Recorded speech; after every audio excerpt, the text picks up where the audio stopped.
Magandang araw at ngayon ay tuloy natin ang pag-aaral ng salita ng ating Panginoon at yung series pa rin natin na Encounter God yung continue natin ngayon. So, story ito na ating share ngayon o ating pag-aaralan ngayon, ang topic natin ngayon is iikot naman sa buhay ni Tomas o si Thomas. And that time na namatay si Jesus Christ, sabi nga, yung encounter natin sa ating Panginoon na hindi nakabase lang sa mga bagay na nangyayari sa atin na kapag ginawan tayo ng himalang bagay ng ating Panginoon, bagkus dun din sa mga bagay na hindi natin in-expect. Ibig sabihin ng Panginoon ay anytime pwede nating ma-encounter in other situation of our life o sa anumang uri ng sitwasyon ng buhay ng bawat isa sa atin.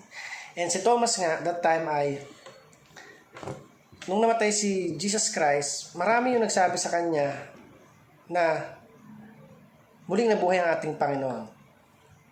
At tunay nga na napakabuti ng ating Diyos na talagang sa ganung paraan o ganung way ay pinaunawa sa kanya yung bawat bagay sa buhay ni Thomas. And then, dito nga, nung time na yon, sa verse, sa John 20 verse 24, ibaba natin doon sa magiging topic natin ngayon. Ito ngayon sinabi ni Thomas na maniniwala lang siya na buhay ang ating Panginoon kung makikita niya ng harap-harapan ng ating Diyos. May hipo na andun pa yung sugat sa kanyang kamay, yung butas, at saka sa kanyang tagiliran. Doon pa lang siya mananampalataya na talagang buhay ang Diyos. Ang Panginoong Diyos ay Panginoon. And ito nga, dito sa ating verse, sa John 20 verse 29, sabi dito, sinabi sa kanya ni Jesus, naniniwala ka na ba dahil nakita mo ako? Mapalad ang mga naniniwala kahit hindi nila ako nakita. Kahit hindi nila ako nakita, ibig sabihin, yung way ni Thomas para maniwala, o ni Tomas, para maniwala na talagang totoong may Diyos, talagang buhay ang Diyos ay physically. Pero sabi nga, yung mga tao talaga at marami sa mga tao yung to see is to believe. Ibig sabihin, saka sila maniniwala kung nakikita na nila yung isang bagay. And yung mga taong ganyan ay kagaya ni Tomas. So, ang title natin ngayon is Do Not Doubt But Believe. At yung ating teaching ngayon, una, sabi doon, people doubt God. So, marami talaga sa atin, mga kakilala natin na talagang nagdududa sila kung totoo ba talaga ang Diyos. Kung talaga ba ang buhay ang Diyos. At ilan nga sa mga bagay na yan is yung nangyayari kay Tomas na talagang nag-doubt siya. Sige, ipakita niyo muna sa akin. Gusto ko munang mahawakan kung talaga bang buhay yung Panginoon o kung talaga bang muling nabuhay yung ating Panginoon.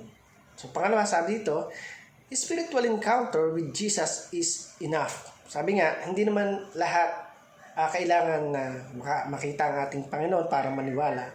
Sabi nga, yung ginagawa pa lang na life-changing ng Panginoon sa buhay natin is isang patunay na talagang buhay yung Diyos sa buhay ng bawat isa sa atin. Number 3, sabi dito, Jesus commends believing even without seeing. So, ang Panginoon, tinuturuan tayo na talagang magtiwala, maniwala sa Kanya kahit hindi natin siya nakikita. Kasi nararamdaman natin at pinapakita niya sa pamamagitan ng gawa, sa pamamagitan ng Kanyang mga ginagawa sa buhay ng bawat isa sa atin. Even how God or how Jesus Christ changed our life simula nung ma-encounter natin ang ating Panginoon. Not physically, but spiritually. So, paniwalaan natin na talagang ang Diyos na pinaglilingkuran natin bagamat hindi natin siya nakikita ay buhay na kumikilos sa bawat isa sa atin. Number 4, sabi dito, Thomas' encounter with Jesus had sent him. So, simula nung nangyari yun na tinanong niya si Thomas, sabi niya, naniniwala ka na ba dahil nakita mo ako? Mapalad ang mga naniniwala kahit hindi nila ako nakita. So, tinanong niya talaga si Thomas that time kung naniniwala ka na ba? Dahil nakita mo na ako. At simula nga noon, doon nagsimula talaga na i-offer ni Tomas yung kanyang buhay. Naging disipulo siya, tagasunod. At talagang naglingkod siya sa ating Panginoon sapagkat nakita niya na, buhay nga yung Diyos na pinaglilingkuran ko. Buhay nga yung Diyos na sinasabi nila. Muling nabuhay yung Diyos na talagang kailangan nating paglingkuran dahil pinatunayan niya na siya talaga ay Diyos na buhay. So, doon, simula noon, naglingkod si Tomas, inialay yung kanyang buhay, inilaan yung kanyang buhay para sa paglilingkod sa ating Diyos. So, para naman po sa ating application sabi dito, stop doubting, start believing. So, tigilan na natin yung pangangamba o pagdadalawang isip na, totoo ba talagang may Diyos? Totoo ba talagang ginagabayan ako ng Diyos? So, maniwala tayo na ang Diyos na mayroon tayo ay ang Diyos na talagang nag-aayos ng buhay, nagbi-bless, nagbibigay ng lahat ng pangailangan ng bawat isa sa atin. Even though maraming beses tayo na talagang nag-fail tayo, but it's part of our life yung mag-fail at pagkatapos noon ay maging para bang journey o stepping stone natin yung mga pagsubok para mas lalo tayong tumatag ang pananampalataya sa ating Panginoon. Pangalawa, sabi dito, glorify God by having faith. So, i-glorify na natin ating Panginoon kung talagang naniniwala tayo na at talagang nananampalataya tayo na buhay ang ating Diyos. Then, let's glorify our God. Let's praise Him, let's honor Him, let's give Him our whole life and serve Him consistently. So, pangatlo, sabi dito, trust Jesus' words when He said, blessed are those who have not seen and yet believe. So, kagaya nga ni Tomas, iba siya dun sa mga disipulo. Bagamat yung iba talaga ay naniniwala kahit hindi nila nakikita ang ating Panginoon. Pero, itong si Tomas talaga yung isa sa talagang nagpatunay na to see is to believe. Pero nung pinakita sa kanya ng Panginoon, talagang kumilo siya, gumawa siya, inialay niya yung kanyang buhay sa ating Panginoon. But for us, we all know that hindi man natin nakikita yung Panginoon physically or harap-harapan, pero nararamdaman natin siya na kumikilo sa buhay ng bawat isa sa atin sa pamamagitan ng ibang tao, sa pamamagitan ng mga gawa niya sa buhay ng bawat isa sa atin. So maraming way yung pinapakita ng Panginoon para patunayan na ako yung Diyos na dapat mong sambahin at paglingkuran.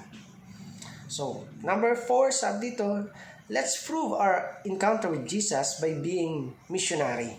So, tayo bilang mga Kristiyano, ang nagiging mission na natin is to serve God, to share the gospel, also with our friends, our relatives, our family also, and to those people who that we encounter. So lahat, wala tayong dapat piliin kung sino lang yung share natin ng Word of God. Baka yung mga kaaway mo, mga kagalit mo, katampuhan mo, hindi mo ma-sharean kasi inisip mo na sino ba naman siya. So hindi yan yung buhay na dapat meron tayo sa ating Panginoon. Dapat hindi tayo namimili. Kung hindi natin kayang kausapin din, pray for them. Huwag natin silang itangin. Sa ilapit pa natin sila sa ating Panginoon. Malay mo dumating yung araw na ikaw yung maging way kung bakit siya nabago at nakakilala sa ating Diyos. And it's a point. Talagang point yan sa ating Panginoon at talagang yan yung nais ng Panginoon. Talagang gamitin tayo sa buhay ng bawat isa, ng bawat sangkatauhan na nilikha ng ating Diyos. So, I hope may natutunan kayo sa ikling video ito. Thanks for watching this video and God bless you.